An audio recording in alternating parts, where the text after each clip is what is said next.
think it's just clicked over to 7:30, so we'll start the open forum. And I will actually just make a statement for anybody who's watching. But obviously on Saturday, the announcement was that this sort of gathering couldn't take place. And basically, Father Gary and myself were just going to, as is permitted, going to attend at the War Memorial and offer a private service. However, this afternoon, the Prime Minister in the debate on the regulations has announced that outside Remembrance Day services are permitted during the lockdown, and so we will hold one at the War Memorial at 9:30, not 9:15, or we had talked about 9:45. 9:30 it will be. There will have to be appropriate COVID precautions. Wreaths will be laid by Andrew, who's currently Mayor of Milton Keynes, as we all know, and he will do that officially on behalf of the borough. And I will lay the one for the parish. It was just getting too complicated as we went through all the various changes. So I just thought it was going to be easier this year if I just did it myself. There is an order of service which we will publish. It will be cut down. There won't be any singing, for example. We will actually have a bugler, but he'll be right over by the entrance to Castle Field. So I think he's going to be about 40 meters away from the nearest person. So I'll keep him well away. And basically, we'll ask residents all to go on the pavement side opposite the War Memorial and to keep 2 meters distance apart. And we'd also ask them to wear face masks. And that, I mean, you can't get much safer than that, where appropriate if you can't. I think that we will be required to keep a record of attendance, because I think it's going to have to be the same arrangements as previously occurred there. So we will post a notice as soon as I have confirmation of the revised times from a couple of the people. And you can either email me at my parish council address, philip.ailes@castlethorpe-pc.gov.uk. You can chase me up on Facebook Messenger or on phone, which is 01908 510 590. And Russell has also downloaded a QR code, which we'll put on the lamppost opposite the War Memorial, so you can check in with that if you want to use the NHS app. There won't be a church service afterwards, because those are not permitted. But Father Gary will be live streaming a single Remembrance Day service at 10:30, and I'm just waiting for some information from him on whether he wants me to put that actually in the notice or not. So that's the situation. I just need a couple of confirmations, but I've had it from Russell and Dave that you can do the road closure. Father Gary just needs to check the draft order of service and whether he wants live stream details to go on the notice. And I'm waiting for the bugler, to whom I've only just written, having cancelled him, to ask him to come back. But he's been pretty supportive.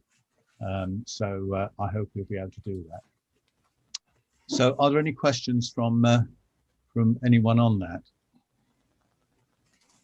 Still closing the road then, we are?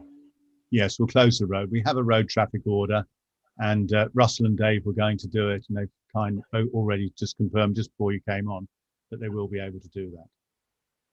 Perfect. Okay. Right. So are there any, I think we only have Michelle Jeffries showing on the in the Zoom meeting itself. Did you have a question, Michelle? Sorry, I didn't realise I'm eating my tea. Can you hear me? Yeah, I can hear you, yes. Yeah. Could you ask Father Gary or someone to actually take a picture of the ceremony so that I can provide it to my mother, please? I'll do my best. Yeah, Father Gary, I think I'll tell you, I'll ask my wife to do it. Yes, because she will be If there. someone could take a picture, and then I can. I think Mum would appreciate it if I could show her a picture. Okay, yeah. No, I'll ask. My wife will be there as well, and she'll be set back. But obviously, Father Gary will be, officiating. otherwise. So, that would be a bit difficult, but we will do that. Yeah. Actually, Phil, That'd be really helpful. Phil, if Chris can send it to me, I can put it up on Facebook on the village. Yeah, I will do. page. Yeah. I think that'll be really helpful. Then more people can see that aren't Yeah. able to get actually to the churchyard. Yes, indeed. Yes. Thank you. Did I say we will ask all residents to stand across? I did, didn't I? You did. You did, yeah. Thank you. Did you have anything else, Michelle? My tea. No. Okay. Can I ask, Steve, did we have any questions submitted to you? No questions submitted. No. And Kay, are you checking the Facebook feed or is it Russell? I'm looking at it. There aren't any questions so far. There are no questions. Okay. All right. In that case, I think we can move into the parish council meeting itself.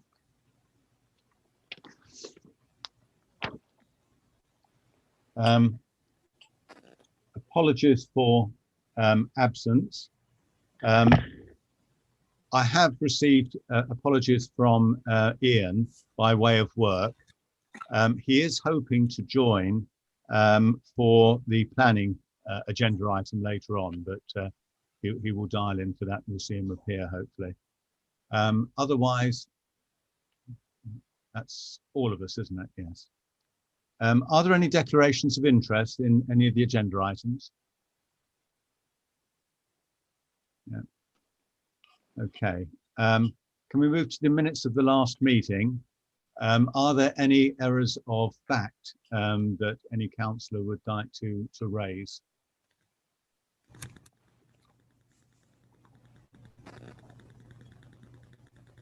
Now, in that case, can I have a proposer, please? Russell, and a seconder, Darren, all in favour? Yeah, that was a nod from you, was it, John? Yep, sorry. Yeah. Okay, unanimous. Thank you. Right, to receive reports, clerk's report and review of actions. Let me see if I can pull up the clerk's report.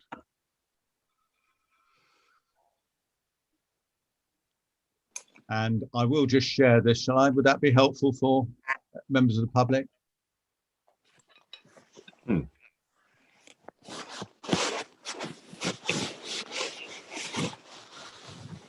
you all see that now clearly? Yep. Yeah. Yep. So does anyone, I can't see you all, so you'll have to just speak out, I think. Have you got any questions on the items 1 to 16?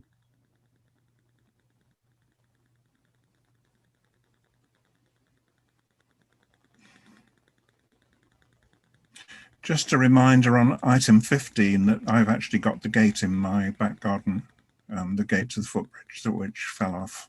Yeah, I talked to Tag today. Oh yeah, I've said he hopes to do it this week. But it was foul weather. He said he would do it the next day after I phoned him, but it was absolutely foul weather and he had other work to do. So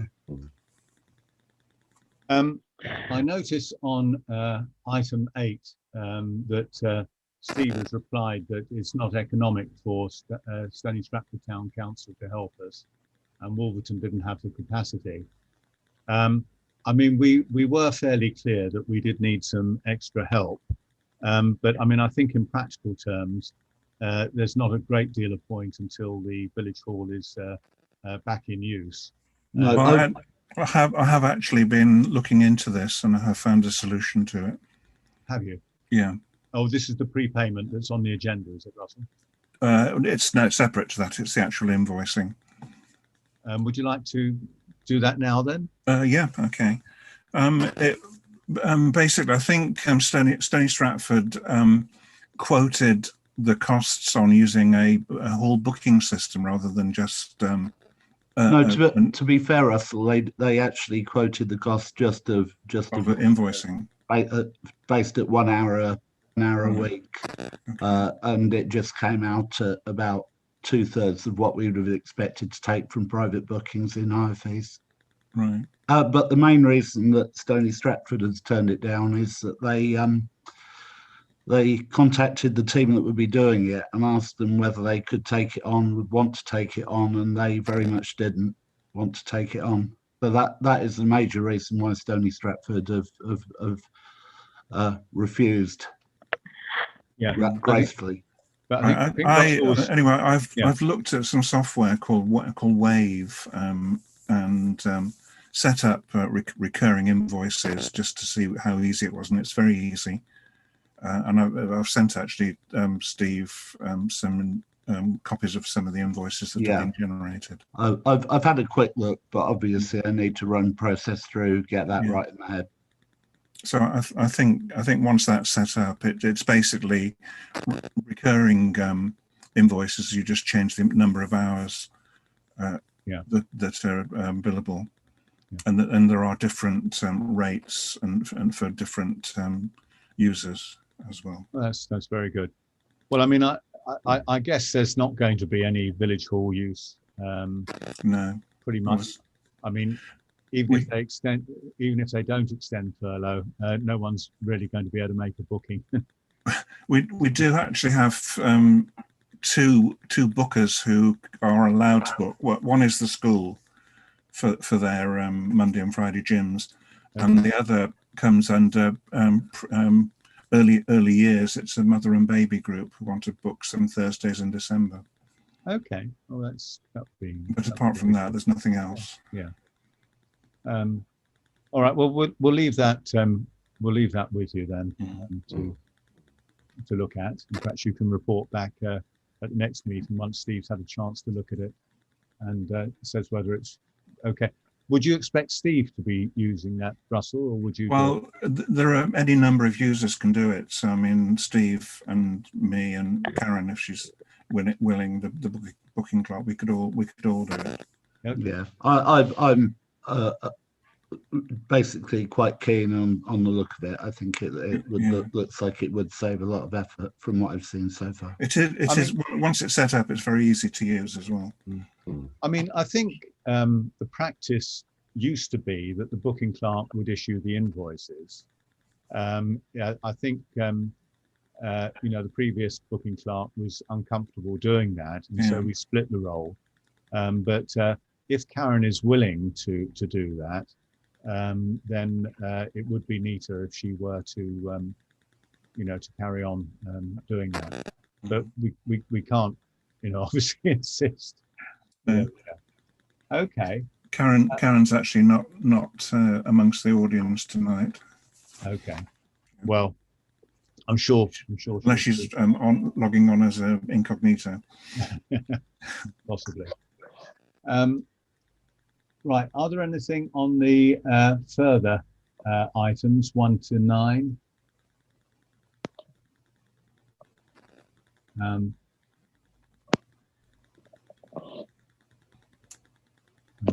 Item 5, Chair, and nothing to report on Sustrans. No action there at all at the moment. Yeah.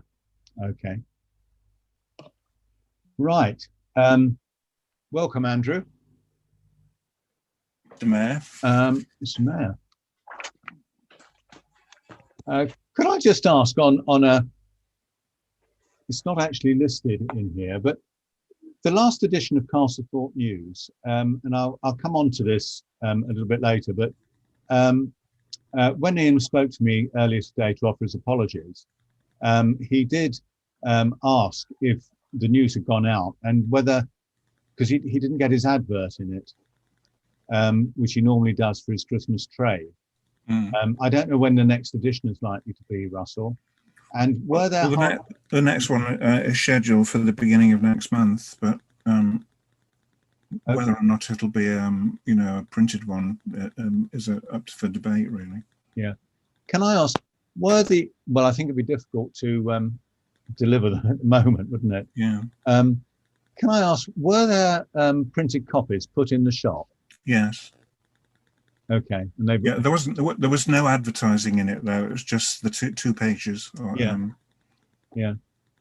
I mean, I'd personally be inclined to do the same. I'll just stop the share now. Right. I think that's everything on the clerk's report then. 4.2 is I sent round the report of the outcome of the call-in of the delegated decision to withdraw bus subsidies and move to demand responsive transport. As it happened, but if only they'd told us before we did the call-in, we might have had a rather different attitude. It turned out not to affect the number 33, at least for the time being, at least for 2021-22.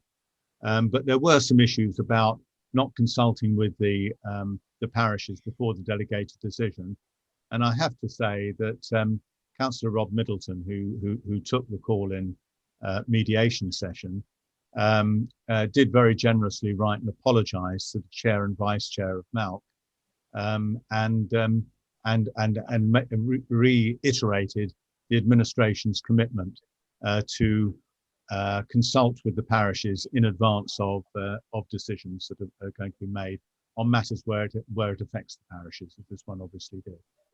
So I thought that was a good result, even though it turned out the number 33 wasn't particularly relevant to us. Phil, if I can just interject, whilst it's not strictly related to the call-in, you've said it is guaranteed for at least another financial year, and that is correct. Obviously, Northamptonshire authorities are changing next year as well, so there's an ongoing discussion with the new Northamptonshire authority as to how it will be done following that and going forward. But it is about as you say, it is the only route. It is fairly clear, however, that eventually, and this is more or less for a watching brief rather than doing anything at the moment, demand responsive transport is the way that Milton Keynes wants to go. I attended a briefing session, it was called, but it was more or less a kind of selling session where the people who run these demand responsive things were basically trying to sell us and tell us what a good idea it was last week. And I have to say, I came away with more questions than I got answers and was less than impressed by it. It might work in an urban setting. I just couldn't see how rural villages were going to be well served by it if I looked. Now, it's no secret that I shan't stand again in 2020. So I've got 18 months left on the council, and I suspect it's not going to be during my time. But I'm just flagging it for those who will be here longer, that whilst I think you've put the issue to bed for the time being, I'm suspecting it won't be. It will be an issue that you will eventually be having to revisit and deal with. Yeah, I mean, Russell and I both attended. We actually attended twice, didn't we? We did, yes. Because she gave it on the. Sorry, yeah, she gave the presentation at the mediation meeting, and then about an hour later, there was a presentation to the parishes, which was I have to say, was well received by the parishes, and it was a good tale. I did say, and I hope that there will be some probing and a little bit of due diligence to see how all of these other authorities that have taken up DRT, whether they are happy with the service that's delivered. But the other thing that is to our advantage, speaking very locally, is that it will affect all the other subsidised services in Milton Keynes. I think the 33, because it's a shared cross-boundary service with Northants, is the only one which is not being replaced by DRT. So that does mean that the borough has got a year in which it can basically get the wrinkles ironed out of a DRT system, so that when it comes to us, it should be rather better. And for those councillors who weren't on it, it is not just a dial-a minibus system. It's dial-a service, and they've got some fancy computer system that will then route and reroute buses in real time to minimise pickup time and so on. So it apparently, the stats that they quoted were quite impressive. But as I say, I do hope that the opposition parties are going to press to make sure that it is what it says it is. And then we will monitor it carefully during 2021-22.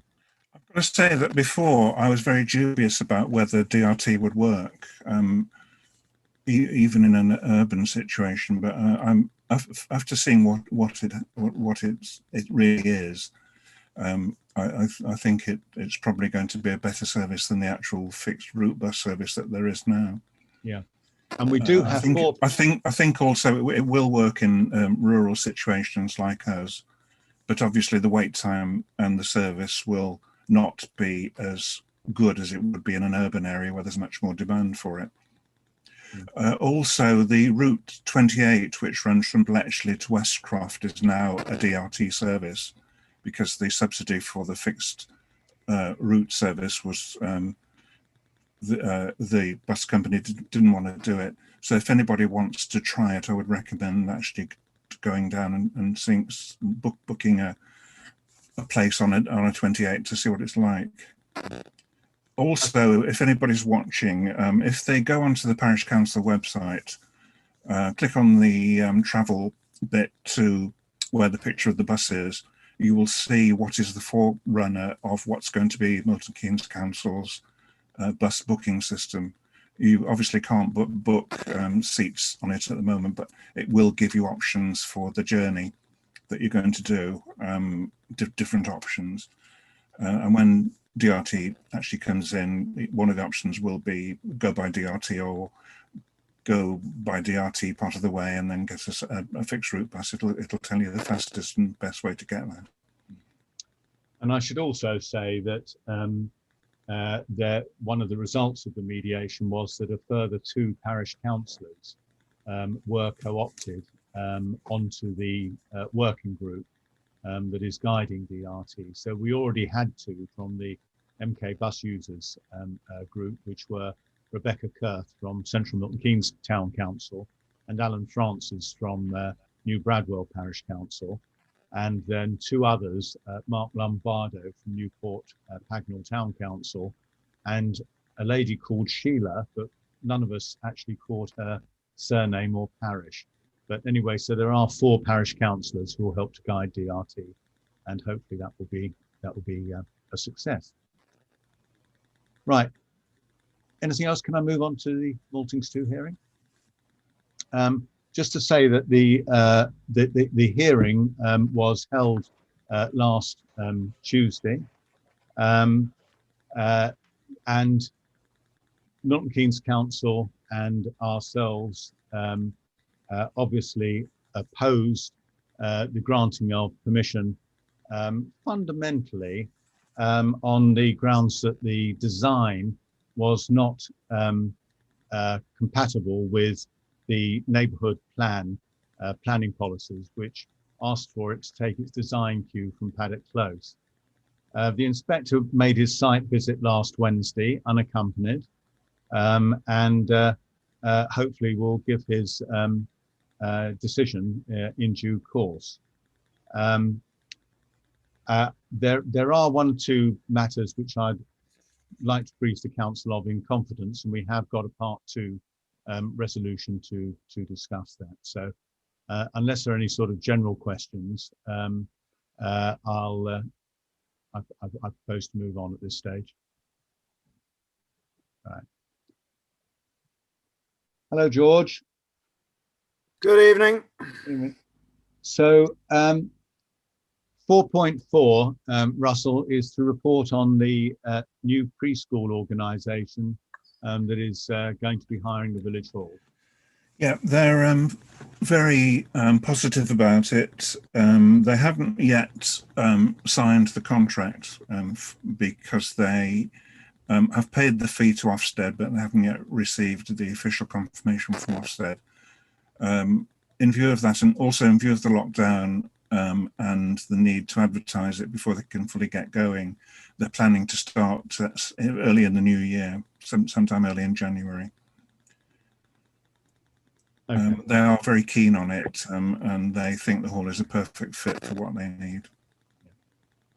Well, we'll hope that works out then. But obviously, for anything else, it would be difficult to start under the current circumstances. Yeah. Right.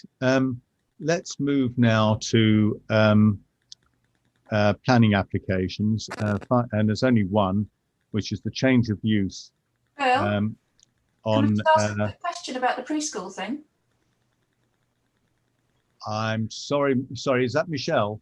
No, it's Kay. That's Kay. Okay, sorry. Kay, yes. I just wanted the preschool. Are they a local company or are they people who've got together for this? Or It's a company that was founded by a lady who lived in Milton Keynes. She now lives in Florida. The company is based in Manchester, but they have preschools in several preschools in Milton Keynes. The one that's relocating to us was actually at Great Linford. okay, just wondered. That's all. They were given notice to quit by the village, the whole committee there. Cool, thank you. My apologies, Kay, there.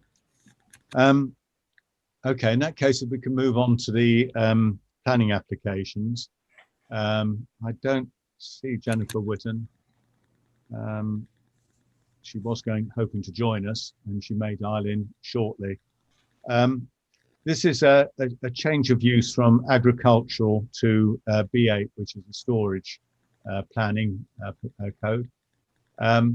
Shall I just put up the site layout? Would that be helpful for everybody to put through the discussion? Again, I will lose sight of a lot of you when I do this, but it might be. Actually, let me just enlarge that a little bit. Whoops. Right, and share screen.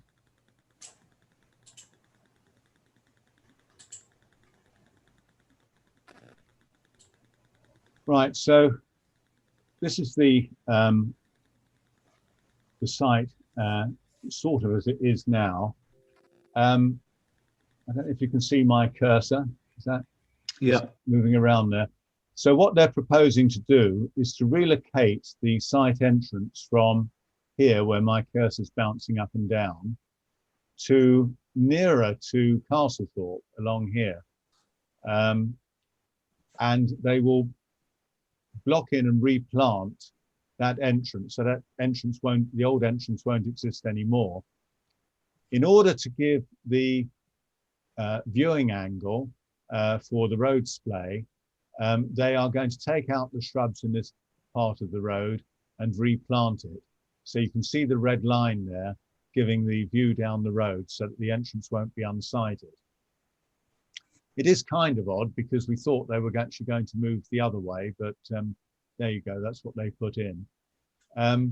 They say they're only going to use the rear building there, I think it is, for storage. But that's basically the way the site is laid out.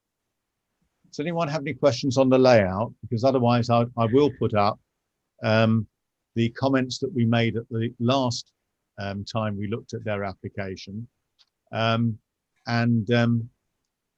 also some comments I received from the, oh, wait a minute, can I just check this?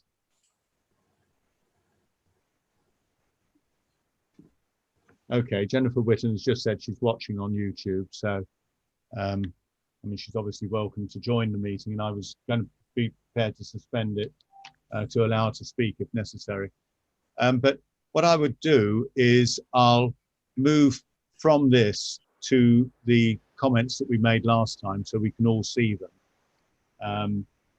And also the email that Jennifer Whitten, who's acting on behalf of Peter Sawbridge, has sent me, which is only a couple of paragraphs long, but we can deal with this first. Are there any more questions about this before we move on?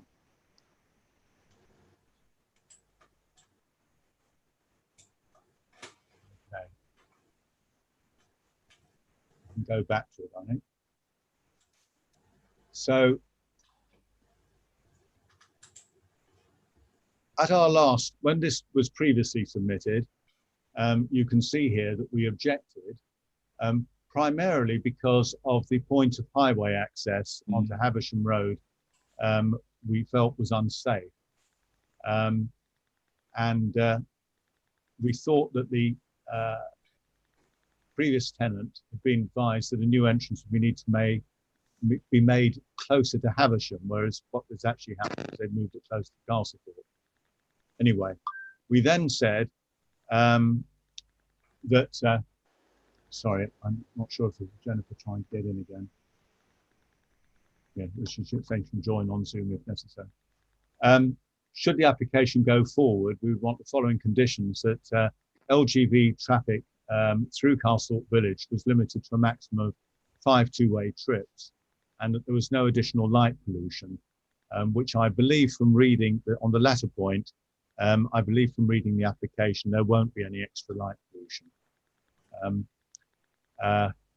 Now, Jennifer has sent an email to me, which I include there. So there's no new buildings, and the application is only for the back one, which is what I mentioned. They have now relocated that access to make it compliant. I mean, it's highways, Milton Keynes highways are the people they've got to convince, obviously, on that. And a more general statement made by Jennifer there about conscious of not wanting traffic to come through the village. She says that they believe the most traffic will be coming to and from the east, i.e. from Havisham, which I think is likely. The question is how much would actually come through the village.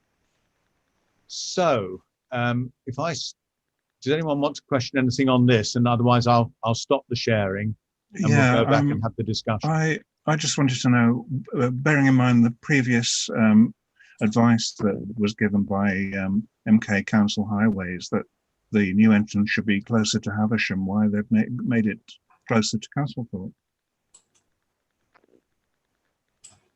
Well, I obviously can't answer that.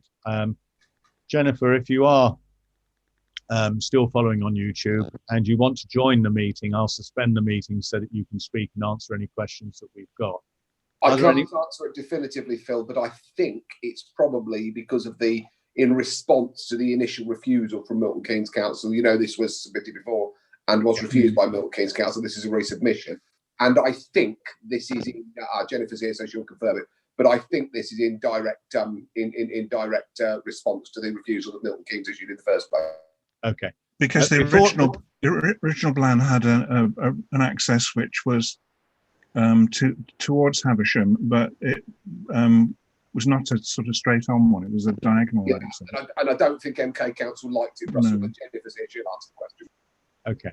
Well, before I suspend the meeting for Jennifer to sort of answer the question about the access, are there any other questions that we would like to raise? And then she can try and, Dave.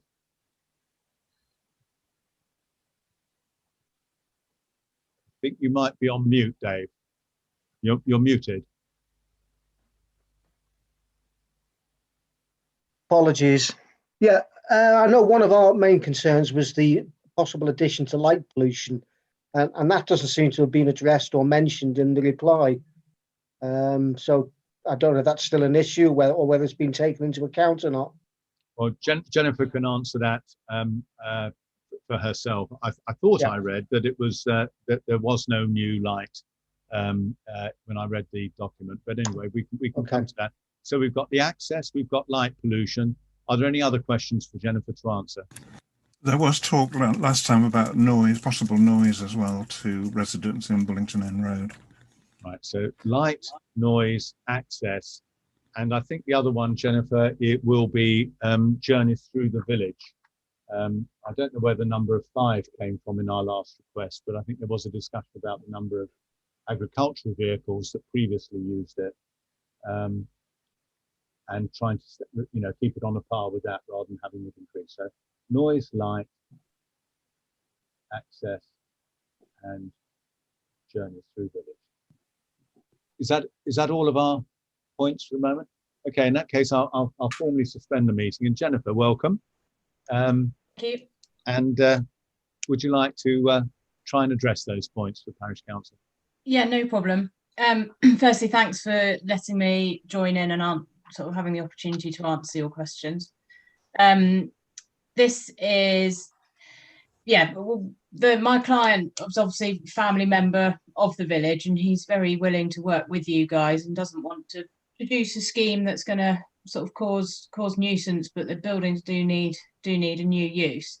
So we have scaled down the scheme to just the back building, as it's less visible from the road. There's less work that needs to be done to convert it.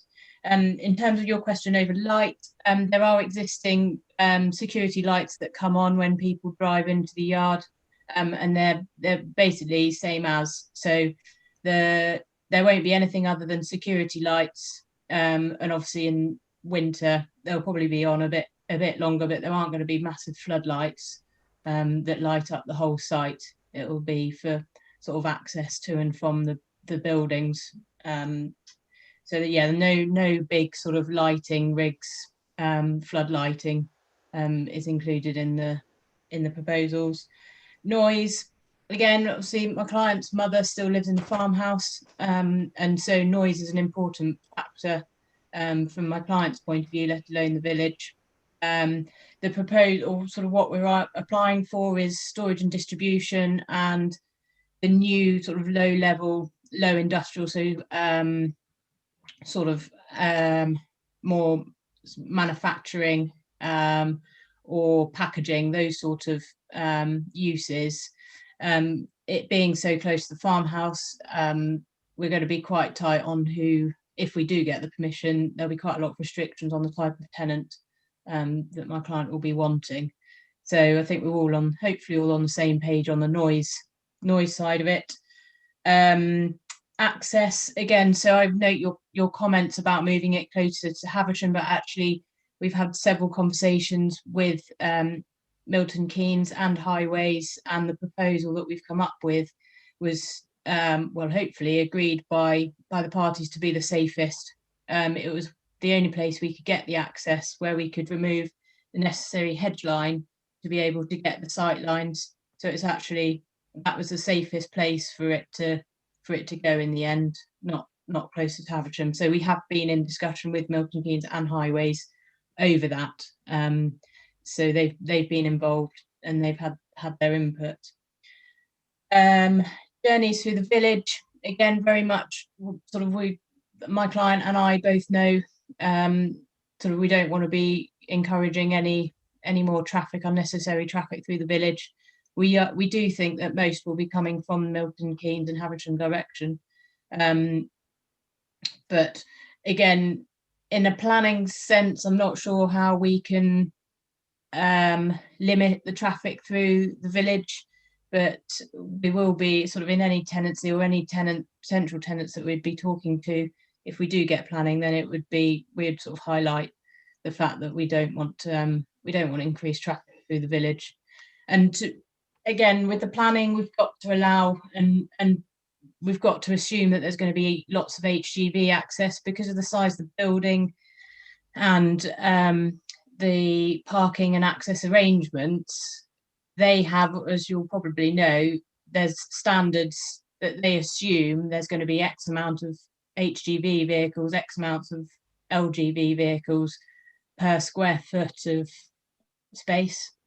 So we don't, whilst we have to provide parking for, I think it's 3 or 4 HGVs, we know in no way intend that that's going to be what's used in practice, because the type of units they're going to be, we're sort of aiming at the startup units for smaller businesses. So we're hoping that it will all stay quite low key in that terms. But I don't know what we can do unless there's any suggestions from you guys. Obviously your discussions back to Milton Keynes about restricting access through the village. Okay, Jennifer. Well, thank you for that. I mean, I'll actually ask the ward councillors in a moment, who both are have got significant planning experience, if they could advise whether planning conditions can be placed. I know we've had access plans during or for construction on new sites, and you can condition the access route. Whether you can with a site that's in operational use, I'm not sure, but perhaps we could turn to that. And Jennifer, could I just ask again before I resume the meeting, would you be happy to accept conditions on noise and light? I mean, the thing about the noise is that obviously while Rosemary is still living at Bartholomew Farm, you know, you will be very, very careful about you know, the amount of noise and intrusion that she would suffer. But you know, at some point there might be, you know, it might be that you want to perhaps sell off that house, that building for other use, or rent it out to someone who wouldn't inspire the same consideration by you and your customers. So for the long term, I think we might want to ask MKC to put some noise conditions on the use of that. Which is that sort of thing going to be acceptable to you? I think it's pretty standard now to find sort of condition as to timings, so restricting like when timings as to the tenants and the users of the units as to when they should be operating, which is obviously going to be the noise element. Yes. Have you considered the times of day when the site would be operational, so that we don't sort of come up with some times that are going to be completely unreasonable for you? No, but sort of standard working hours, which are generally between 8 and 6 or something. 8 and 6. Can I ask a question? Yes, of course, Kay. All right, okay. 2 questions. One, so it's building 2 you're looking at, yes? Yeah, the back building. Yeah, okay. And how many tenants would you be looking at in there? I don't know. I know that there's been discussions, my clients had discussions with other agents, and it could either be 1 tenant or it could be 3 tenants. Okay, and what are the plans for building 1? Nothing at the moment. Future wise? Just see what happens. Obviously it's going to need to be kept sort of maintained and repaired so it doesn't fall into disrepair, or it will be removed. Those discussions haven't really been had at the moment. I would say that's probably irrelevant to this application. Yes, that is correct. Are there any other questions for Jennifer before we resume the meeting? Okay. In that case, let's resume. Can I ask ward councillors for advice on whether it is possible to put a planning condition on the access route to the to a site? I mean, I am concerned for some reason when we spoke previously, it was LDVs, which I assumed were light distribution vehicles. Now we seem to be moving to HDVs, and certainly I think there would be a reluctance, certainly on my part, for additional HDV traffic coming through the village. We've got quite a lot of it associated with the construction work up at Hanslope, which is coming. Can I ask ward councillors if you could give us any advice on this, please? Well, the only advice I can really give is, and this is going to sound like palming it off a bit, is that a conversation with the case officer might be reasonable on this. You'll be aware, Chairman, and those of you with longer members on the parish council will be aware that there is a facility in operation within Castlethorpe that does have a restriction on the amount of deliveries and vehicle movements in and out per day, and I'm referring to Luke Stacey's operation at Home Farm with the waste transfer unit that he's got there. So clearly, I mean, there is no precedent in planning. We are told that all the time within Milton Keynes. There is no precedent. So just because one has got it, it doesn't mean it's relevant to another one. But it can be done because that is there. Whether what you were asking for initially would be considered a reasonable condition isn't something I'm going to venture to suggest is or isn't, because I'm not a planning officer. I've got 18 years experience there or thereabouts as a lay planner sitting on a planning committee. But what level of detail is considered reasonable. And is it the principle of the condition, I think, is probably reasonable because we've seen it there and it's not, so it's happened before. The detail of the condition and what you're asking for will probably require a further discussion with the planning officer. That would be my initial thinking. Okay, yeah. I mean, it's not so much the number of journeys, which is the case in the other case that you mentioned. It's the route of the journeys, which we can't currently. In the other cases, it's not restricted, and indeed. Yeah, I think that may be more difficult. You can certainly route construction traffic with a construction management plan. Yes. We're not really talking about construction traffic here because converting a building isn't going to take a great deal of construction. Yeah, no. Routing traffic to an establishment. I mean, it's almost like saying build yourself a new home and you can only come in it using one road. Public roads are public. I thought, reading what you put before, it was the number of vehicle movements per day that you were wanting conditions around. Yeah, there were. Actually, at the risk of making Steve's life hard in suspending and resuming meetings, could we just suspend again and ask Where's that ever worried you before, Chair? Could we suspend again and ask Jennifer how many vehicle movements a day she would expect? I mean, if we were to ask for a limit of number of vehicle movements through the village, in our previous submission, we asked for a maximum of 5 return trips per day to come through the village. Is that a reasonable number?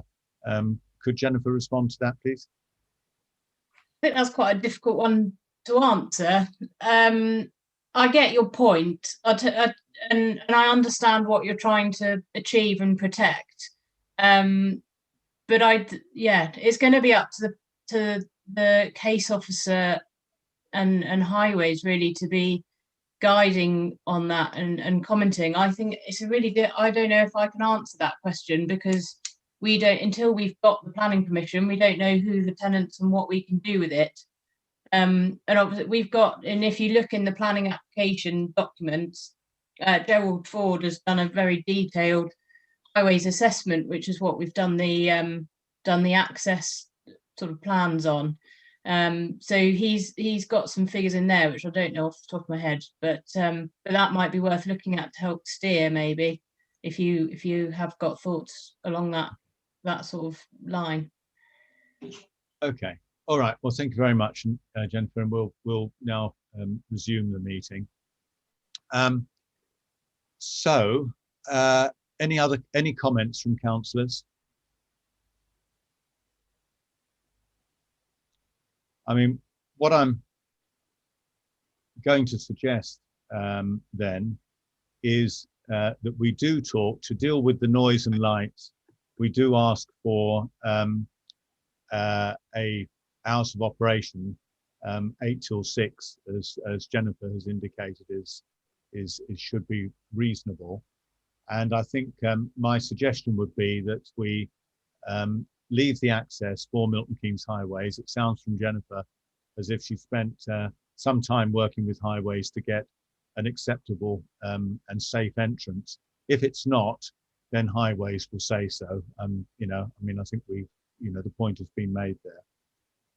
And then that we engage with the case officer, perhaps Steve and I can do that, just to discuss this business about limiting the number of HGVs that are coming through the village, and in particular around those double bends by the church, which are extremely tight and very difficult for large vehicles to come round. Would that be acceptable to anyone? Would anyone else like to add anything to that?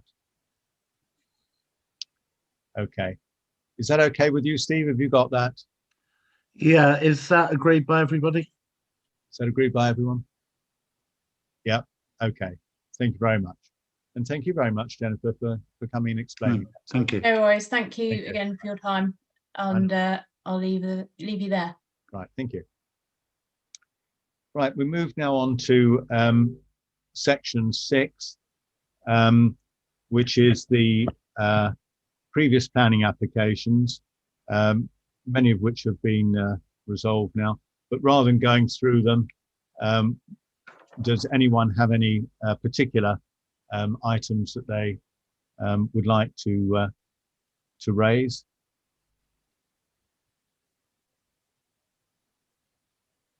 You will be aware that 6.8, the 40 static holiday caravans in lieu of 70 touring caravans, has been resubmitted. Steve sent that round earlier today, but we have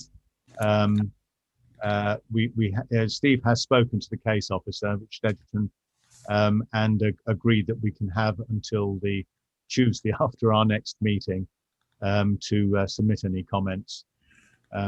So again, having looked at it, frankly, I would suggest the only issue is going to be access down Fox Covert Lane. Russell. I looked at it this afternoon. The actual designated delivery route is along the A508 and through Cosgrove.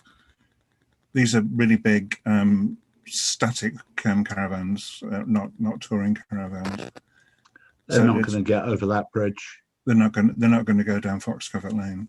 Well, I would doubt they'll go through Cosgrove. Well, you won't get those. Apparently, it says in the. But anyway, that's it says in the document that similar caravans were delivered by that route, so there should be no problem. Well, if we have to discuss it at the next meeting, because it's a different. I just wanted to make sure everyone was aware of this, and I think that's the principal issue. So if we can all focus on that when we look at it, and just to again make you aware that.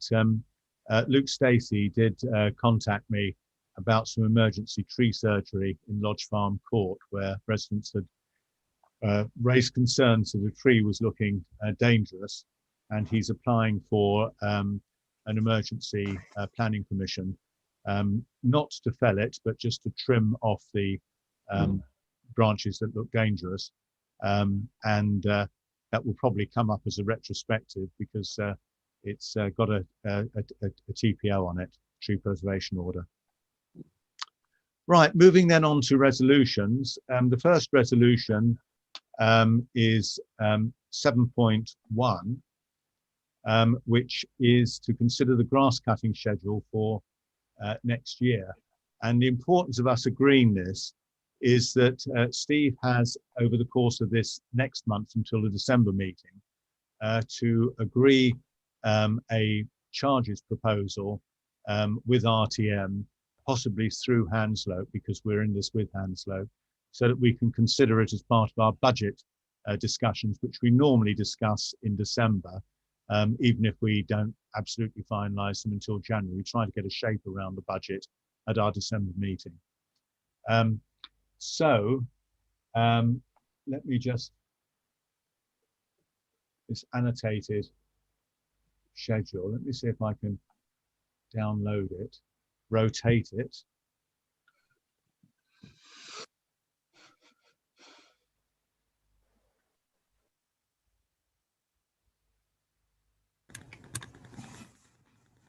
And now if I try screen sharing it.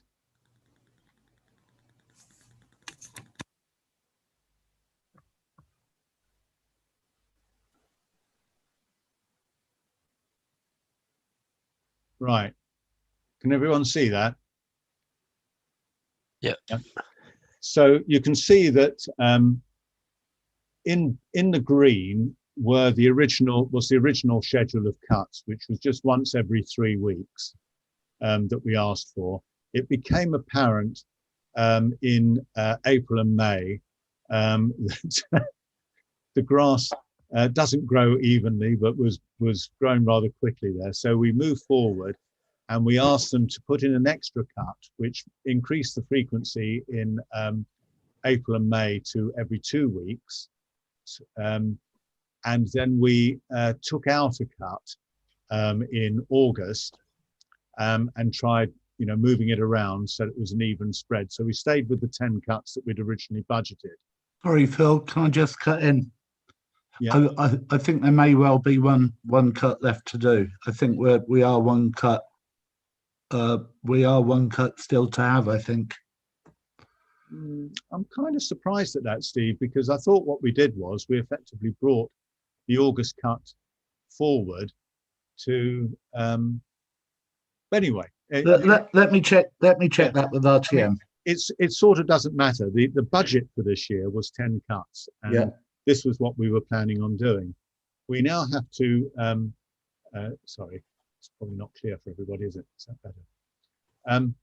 We now have to decide what we're going to do for next year, so that Steve can go forward. If I make a start, and then everyone can chip in, because this is not something where I'm a particular expert.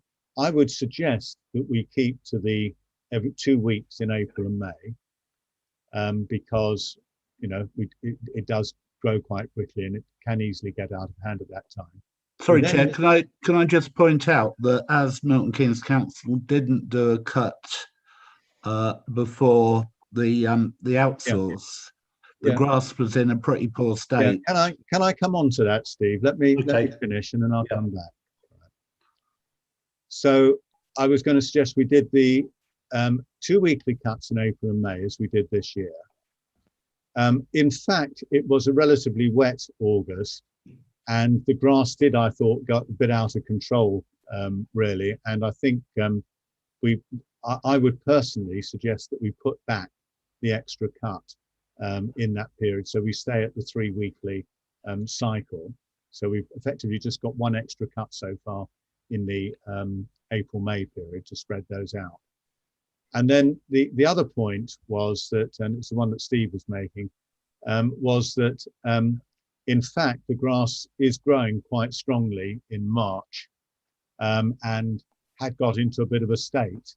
In fact, Steve and I were both pressing Milton Keynes Council to do their cut, or a cut, before we took over on the 1st of April, and they were just didn't. I mean, they're just, anyway, the bloke responsible is gone now, and good riddance, to be honest.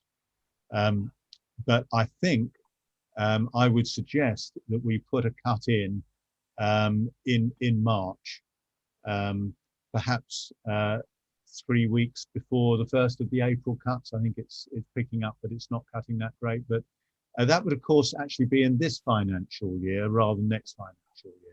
But sorry, Phil, it will be next financial year as well. So for the purposes of this budget. That's true. Yes, it would be in both. Yeah. But in March of 2021, it would obviously be in this financial year. You're quite right. It would then go on to March 2022. So that would be effectively 2 extra cuts over what we've done this year.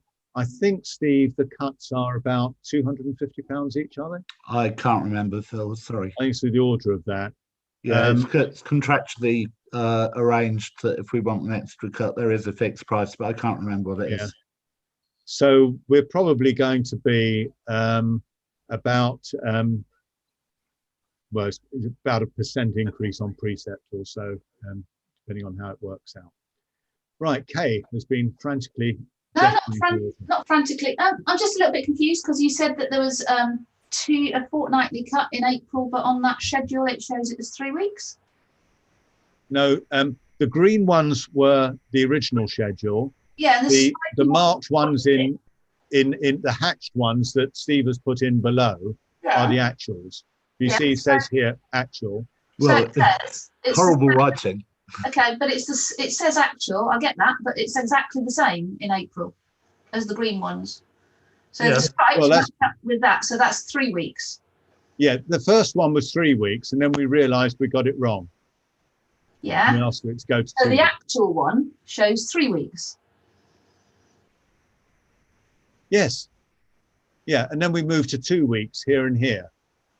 Okay. You just said that you had 2 weeks in April. I'm probably missing something. Doesn't matter. Yeah. We originally asked for it to be every 3 weeks, as in the green. But by the time the second cut was done, okay, we realised we got it wrong. And so we took a straw poll of councillors, and in fact, actually, no, it wasn't a straw poll. It was a council decision. And we decided to move to 2 weekly for April and May. Yeah, that's what I mean. But okay, is anybody else? Am I wrong that actually says 3 weeks for actual? Look, it goes 6, 12, So 13, 20, 27th. So that's 3 weeks. So if you move to that, how is that 2 weeks here? As in from April to April then? Now this was this bit from here to here is clearly 3 weeks, and then it goes 2 weekly. Yeah, but not in April. No, because it's all right. Just ignore me. I literally was wasted. I'm wasting time. It's fine. Go on. Yeah. Get it. Yes, that's fine. Yeah. So what we would suggest next year is that there's a cut round about here. I mean, it's obviously it's not the same dates, but round about the 9th. Yeah. And then from April the 6th, we go the 6th, the 20th, the 4th, and I think probably the 18th, and then go. Yeah, I get that. Weekly. I thought you said that's what we did this year. Sorry, that's fine. Right. Okay. I think we're talking at cross purposes. Yeah, it's fine. Anyway, so what I'm proposing as a starter for our discussion is 2 extra cuts, so that we have 2 weekly in the early part of the year, then 3 weekly through the season, with an extra cut right at the beginning, when the grass grows at the sort of during March. Yeah. But obviously, yeah, Dave. Sorry, it's probably too early for me to jump in and say, yes, I agree. I mean, I'm going to agree with whatever is proposed here. I think 2 extra cuts is a very good idea. The only thing is, we'll probably find out that next year is probably the driest year on record, and that the grass grows about 1 millimetre in 6 months or whatever. But you can't cater for that. So we can only base it on the experience that we've had this year. And I totally agree that putting in 2 extra cuts, it's a gamble where we put them in. Obviously, at the beginning of the year makes sense, because you want it to look tidy, you know, and it's easier to keep on top of something. It was a mess at the start of this year, but sorry, I agree with whatever we agree with, is what I'm saying. Yeah. John, would you? Yeah, I'd concur with that view as well. If I was looking at it on just this year alone, it should have another cut now, but it's been a deluge of rain, and I think that's very unusual. So I'm very happy with what's being proposed, the extra 2 cuts. Can I, on a slightly more general point, you know, we originally did this contract for a year plus 2 years. So in other words, we got a break point. I personally, again, leading the meeting a bit, but I personally thought that the village looked a lot nicer this year than it's looked in previous years. Yeah. And I think you know, RTM have done a good job for us. And on that basis, and on the assumption that they maintain the same charging rates as they have done for this year, then you know, I'd be very happy to endorse Steve going forward and negotiating to continue with them for the next 2 years. I'd like to see that through a formal resolution at the next meeting, Phil. I mean, it's a decision that we need to make to actually extend the contract. Well, I think I mean, it's going to be a straightforward yes, but I'd like it on record that the council have agreed to extend the contract. Yeah.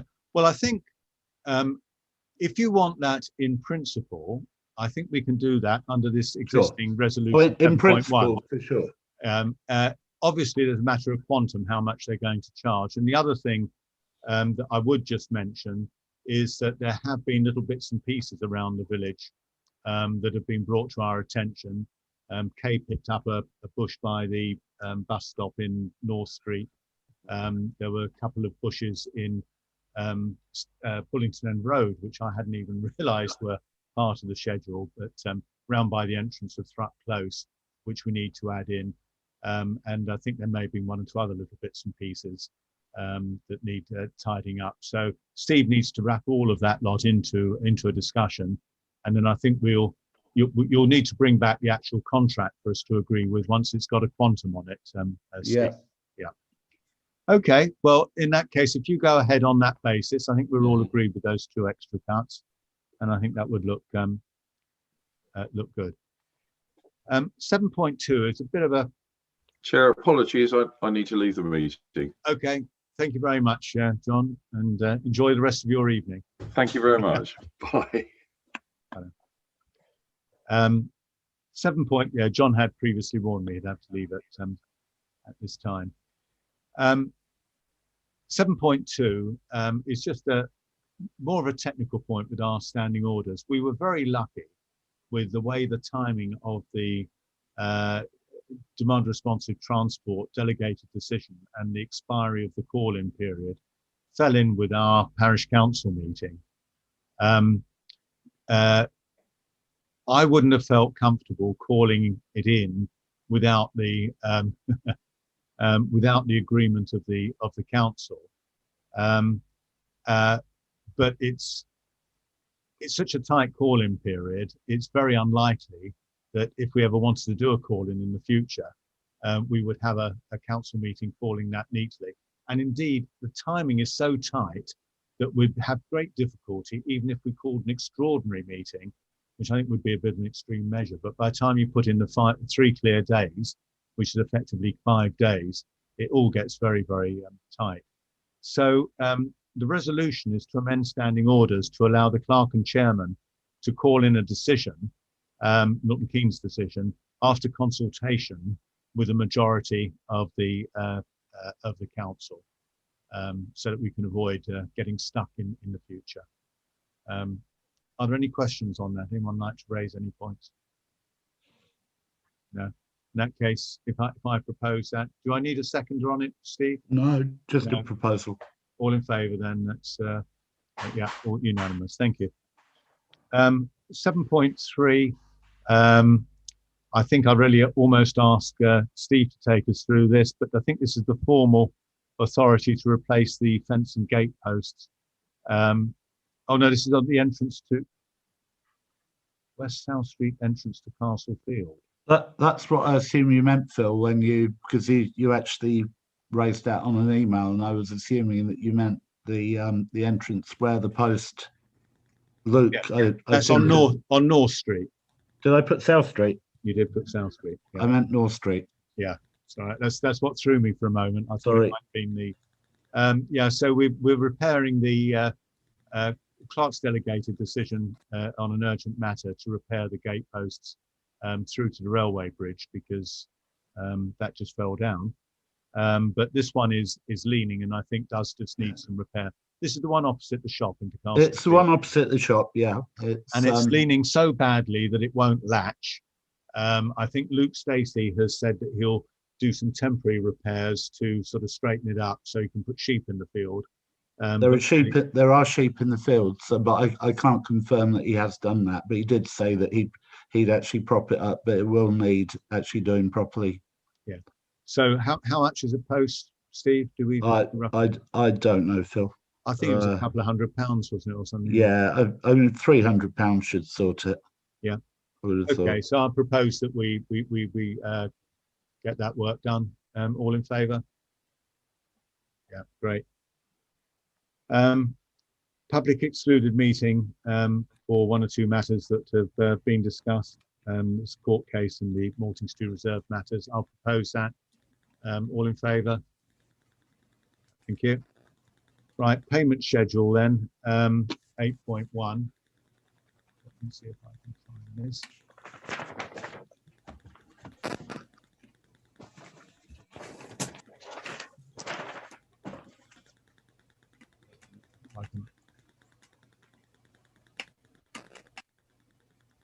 Sorry, this is just loading this. Right.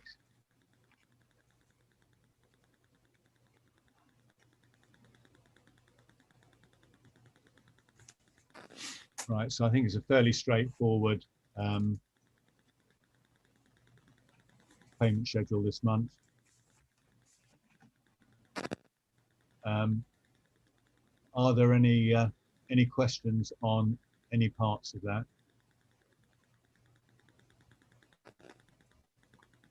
It's basically just Steve, the village hall cleaning, which is currently showing at £50. The landscaping and some odd jobs that Richard Wanter has done for us.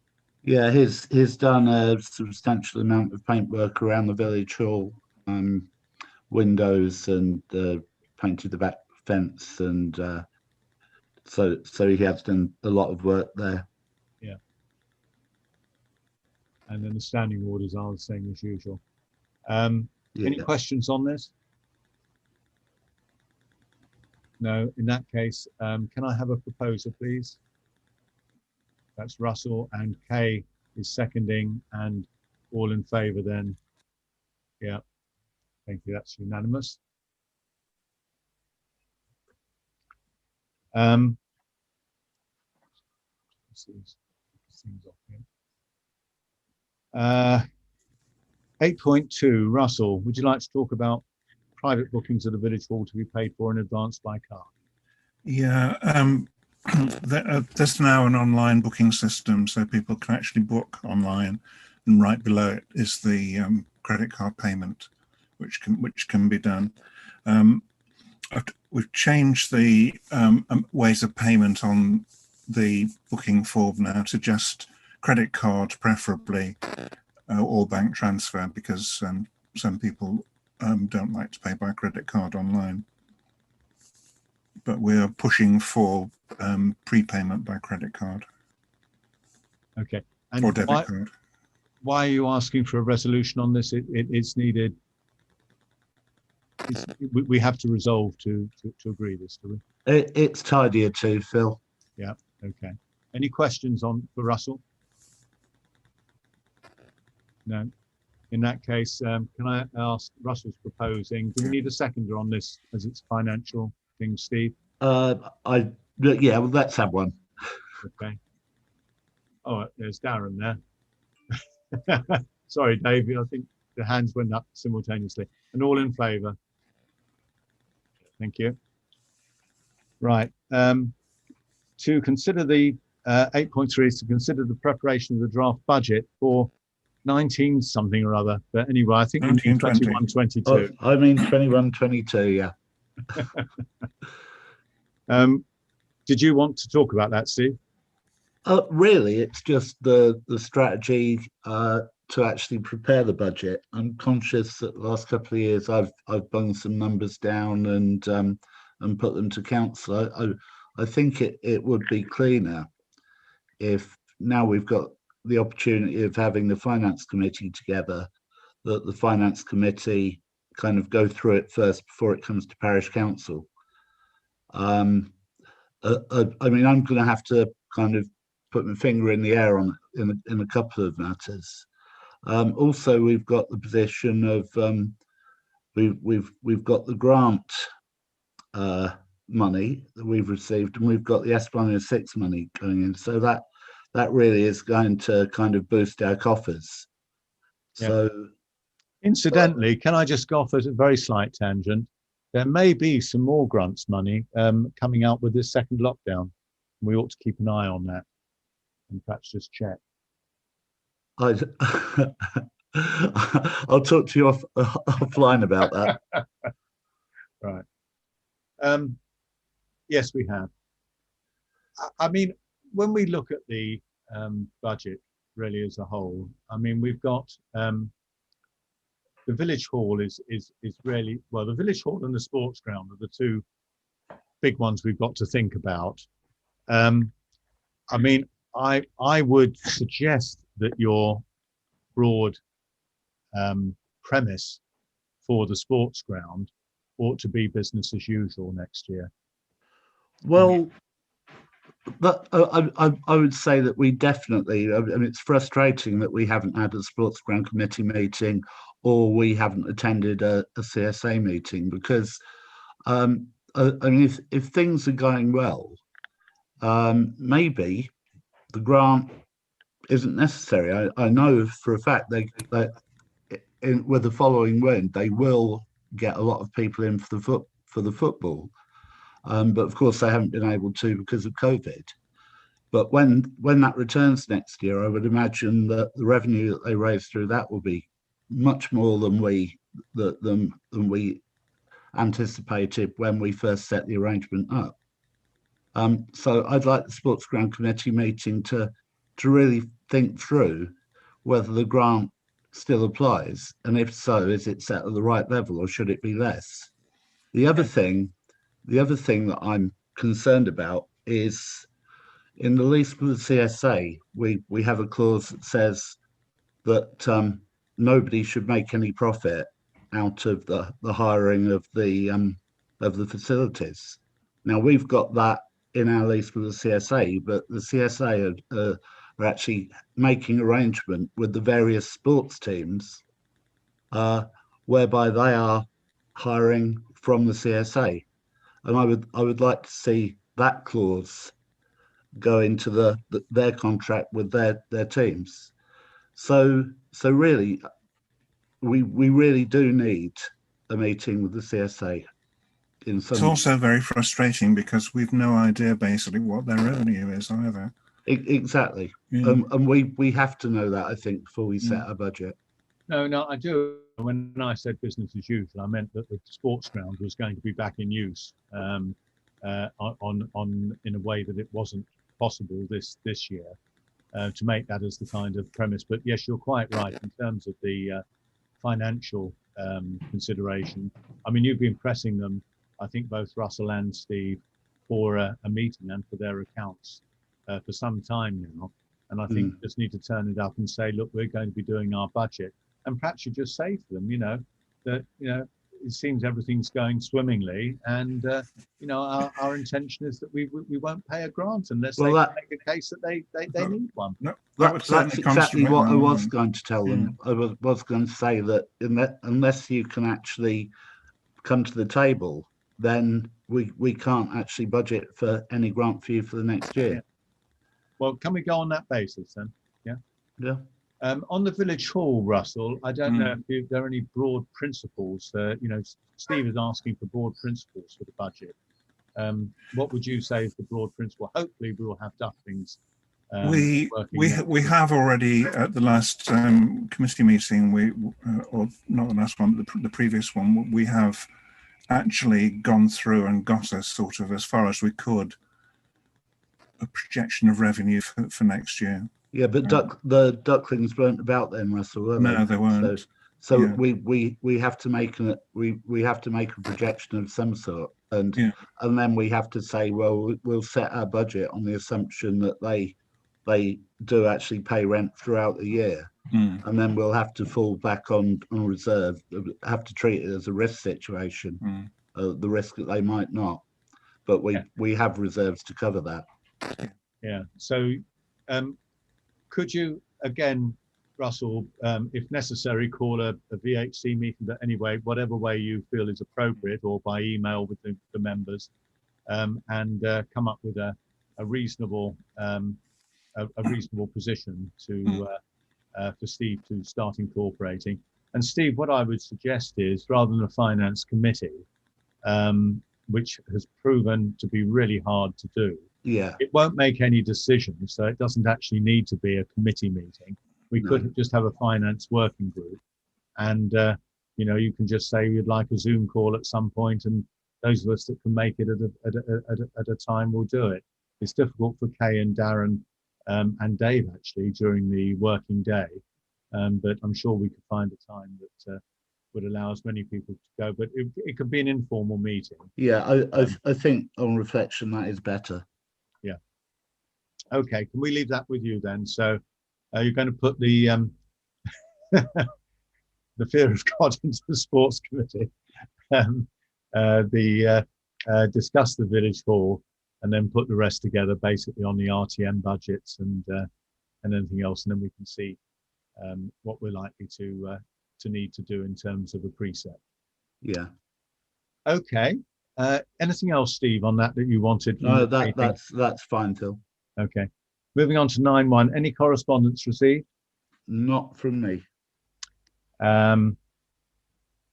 Any other business? It says to discuss provision of councillors' papers. I think this is just the way in which the papers are now being provided on Google Drive. Is that works for everybody this month?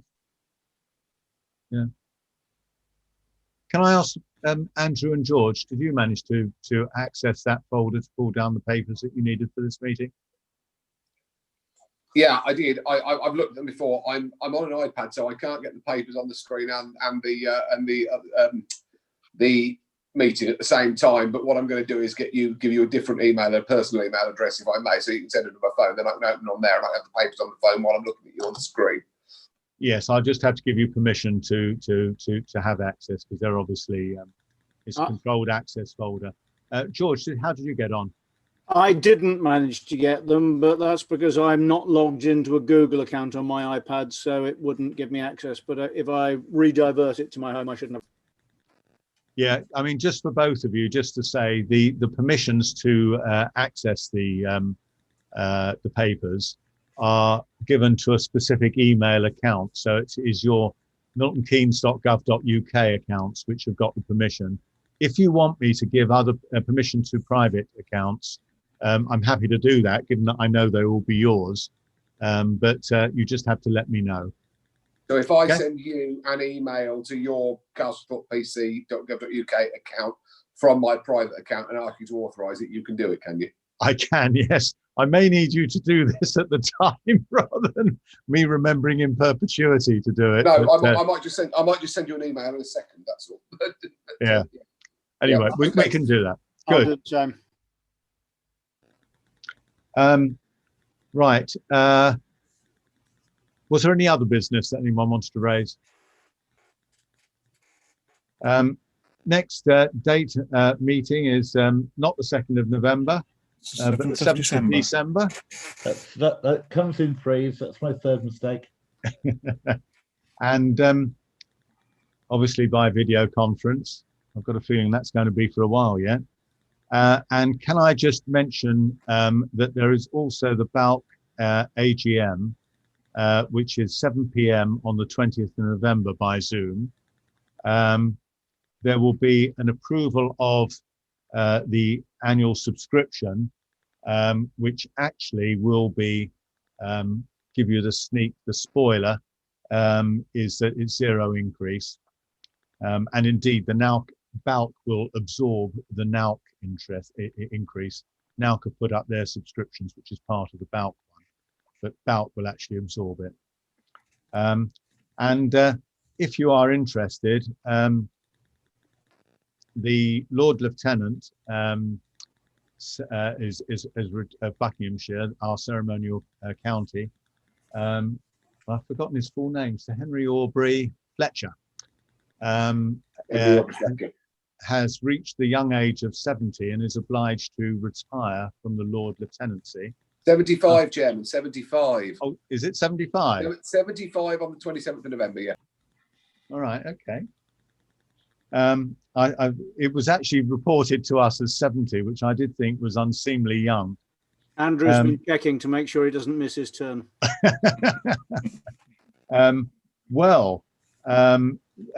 And there will be the new Lord Lieutenant, who is the Countess Howe, will be proposed as president. So anyway, now the point of this actually is that I will be going as I'm actually on the executive committee of BALC anyway, so I'm sort of standing. But there is a place for a second parish councillor if you would be interested in just seeing how a few things about BALC. We pay our subscriptions to them every year. As I say, 7 o'clock on the 20th of November. If you don't have to, I won't embarrass you by asking you to sort of say now unless you wish to. But if you let me know, and Steve or I can then let Balk know, and you can get the invite. Dave, are you washing your hair? Yeah, I am. Is that a Zoom meeting, Phil? I mean, I'm only going to go. There's only tea and biscuits. It's a Friday night. It is, yeah. It's always a Friday night. I'm not washing my hair. Yeah. Well, it used to be quite a nice little affair, you know, with some food and drinks and all the rest of it. It was quite a nice thing to go to. But anyway, there we go. Right. Damn this COVID. Yeah. Yes, indeed. I think at that point, then, if there's nothing else, which I don't think there is, I will close part 1 of the meeting. Ward councillors, you're very welcome to remain on for the part 2, and in fact I'd be appreciated if you did. But to residents, if any of you are still bearing with us, Thank you very much for watching. But, Yes, there are some, yeah. but we will now be stopping the live stream. So thank you and good night.